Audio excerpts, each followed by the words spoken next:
enough. Almost. I just went to push the clutch, you know, to push the shifter lever. Ka-chunk into first gear. Nope, no need. I guess most recently I was riding the Kawi, so. Alright, 21,232 miles. I have my water. Temperature is 80 degrees. The real feel is probably more like 98 because of the humidity. Oop. I forgot that. Oh, and this is already causing a problem.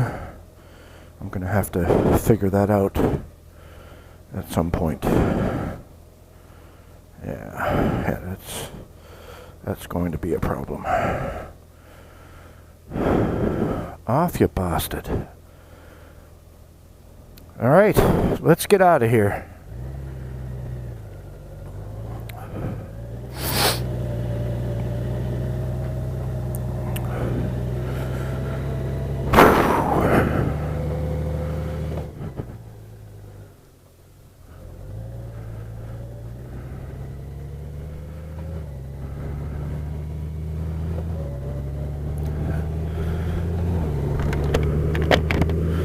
I tried to clean my visor, but it's not really that clean.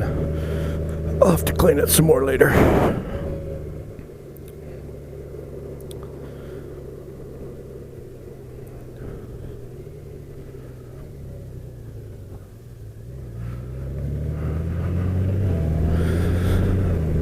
So today is Friday.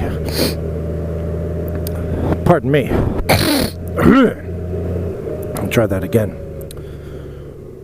So today is Friday, the 17th of June, 2022.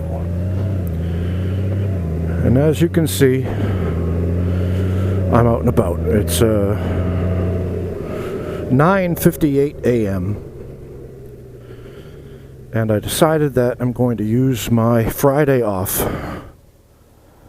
today to go for a ride. With no particular destination in mind, just a road towards the west.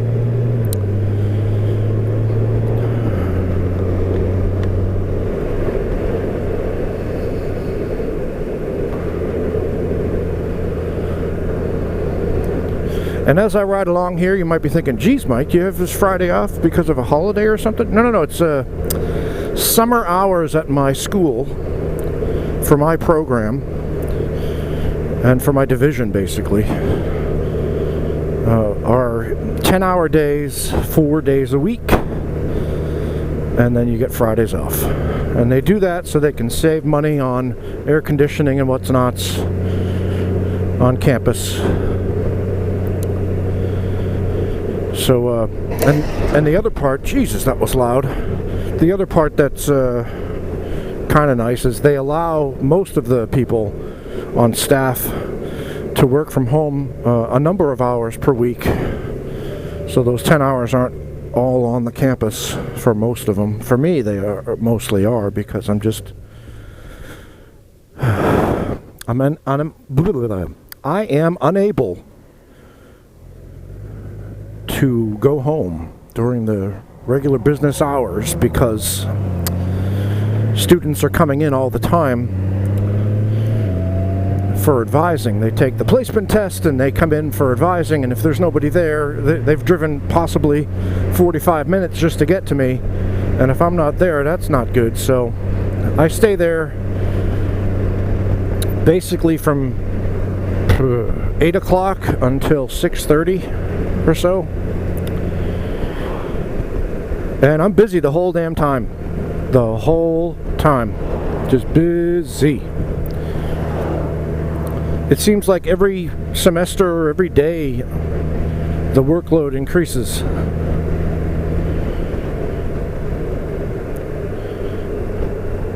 So those are 4 very challenging days a lot of times. It does take a while to get used to it after going from 8-hour days to 10-hour days. You got to get used to it a little bit.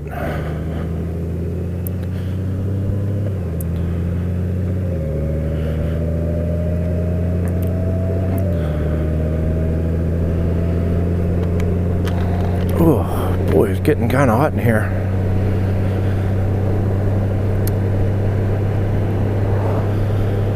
And you know, I'm not a spring chicken anymore.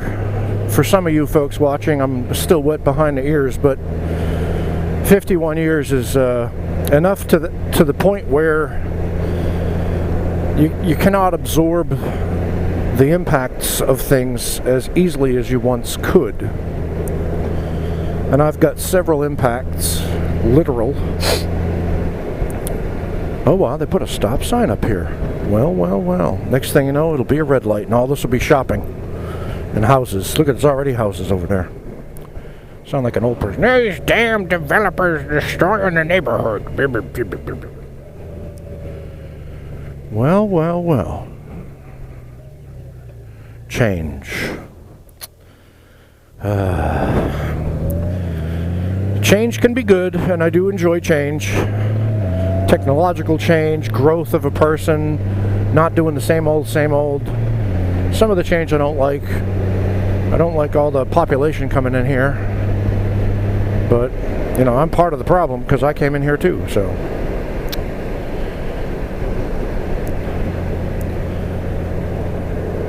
Anyway, usually on Fridays, I'm so tired that I just don't want to do anything. I'll end up going back to bed. I'll get up at 5:45 every day, like clockwork. I have my alarm set for weekdays for that, and my dog Peanut, he is set for that. So right around 5:45, that's when he starts crawling on my head and crying. Gotta go out. So I get up, get the coffee, take my morning pills, omeprazole and Aleve, and then I sit at the TV there and watch some YouTube and whatever's. Drink my coffee. And then by 7:15, I usually go upstairs to get ready to go to work. Today, you know, I sat around a little bit longer, and instead of getting tired, you know, I usually, if I don't start moving at 7:15, I start getting sleepy again. And then I end up sleeping till like 11 on a Friday or a Saturday. I go back to bed and sleep some more, but not today. Not today. No. Today, I am doing stuff. Forcing myself to get up and be active and move around. Do things that I have been neglecting doing. Fun things. As well as, you know, serious things that I have to do with, oh, you know, oh, you bloody bastard. Hold on, I gotta pull over. You probably, those watching the video, I don't know, you know, I'm going to be showing the dual view now, and you'll be seeing this thingy here flapping about going for the first 10 minutes of the video. Put on your helmet properly, strap on your helmet. Yeah. Hold on. Give me a minute. I got to pull over and figure this out. I think I'll do that right here. Watch, I'm going to hit a nail. You just watch. You just watch. Is that a nail or is that a stick? Probably a nail. What a pain in the neck. Safety. You idiot. I was so good about everything else, and then I was just completely stupid about this. There we go. I got my strap on going. Doing all right.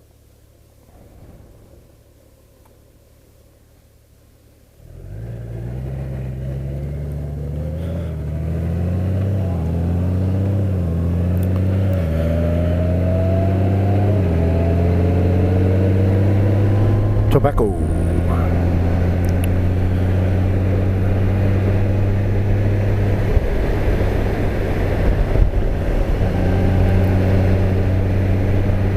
More houses. Oh man.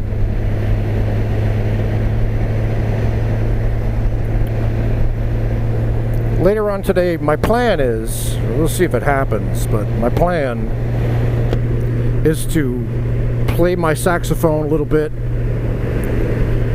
practice some of the notes that I learned. with my teacher yesterday. I'm back to the Barry sacks again. It's 2 years on now, and I'm just restarting because of the COVID's messed everything up. Now I can actually go and take lessons and play with a human being. It's way better, and this guy is awesome. He knows exactly what I'm into and teaches me accordingly. And that's Thursday nights. On Wednesday nights, I go to the same place for a different lesson. The lesson I go to is the bass lesson.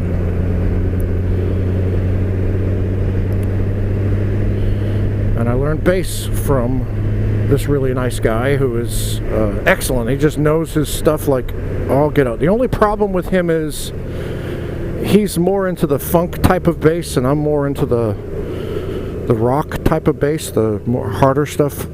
I prefer to play with a pick. He prefers to play with his fingers. But I do realize the importance of knowing everything you can, so I am playing just by fingers now, and I'm able to do very well. He was very impressed with the consistency of my plucking. I'm a good plucker. And I'm finding the frets much more easily now than I used to. I've got the calluses on the fingers and all that.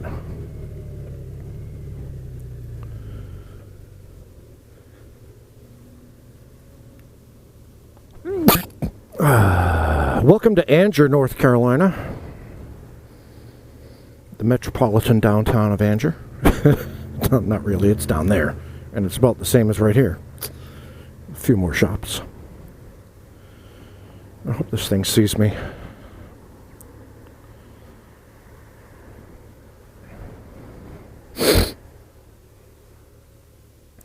There, yeah, it sees me. Green, go. I hope that this doesn't make for more wind than I want. My sound thing is still challenging me. It's because of this helmet. It's just too loud. The wind on the helmet makes all this noise. It's not the microphones. It's not wind on the mic. It's the noise of the helmet going into the mic. So my apologies for the crap sound. I just have not found a solution to that yet. Ironically, wearing a half helmet with a microphone sticking in my face is actually easier than doing this, but this is safer, so I do it this way. Keeps the sun off me, and if I crash, my whole head, face, whatever, everything is protected.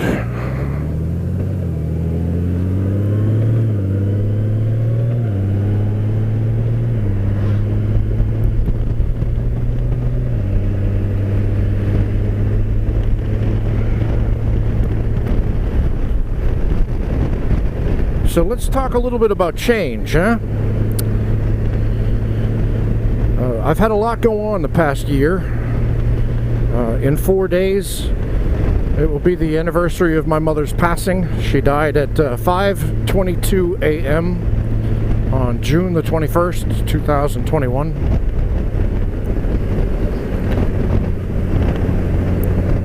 And I was there. My sisters were there. Well, sorry, Deb. I know Deb wanted to be there, or would have been there if she could have been there, but was unable, and so, you know, we were there for her. And my brother John wasn't there because he's locked up. But two of my sisters were there. My brother Mark was there. And we had the vigil all night, you know, waiting for her to make the transition. We didn't realize it would be so soon. She,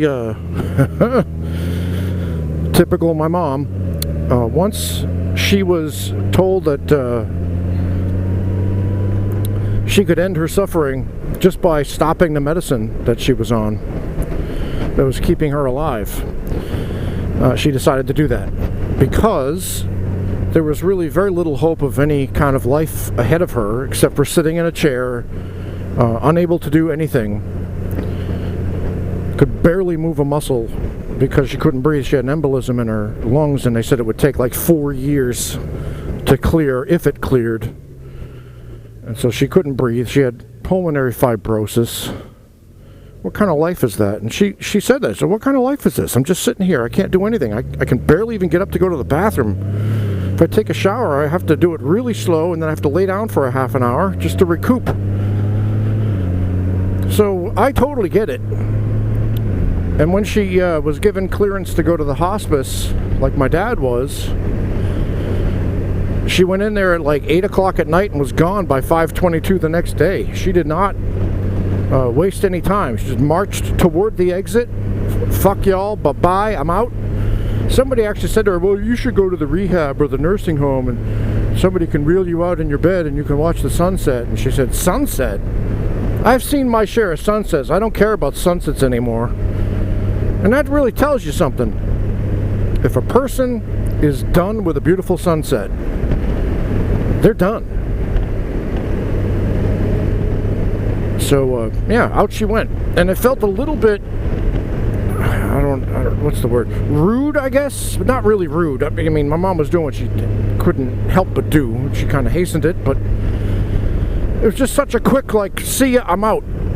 And it's such an individual thing when a person is going like that. My father, he fought it all the way, and we had to kind of soothe him and coax him into letting go enough to actually die. His wife at the time, Pat, she was really amazing with him.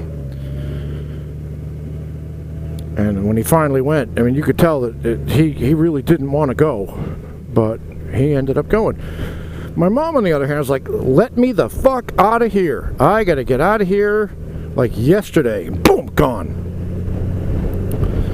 So obviously that's not the easiest thing to go through.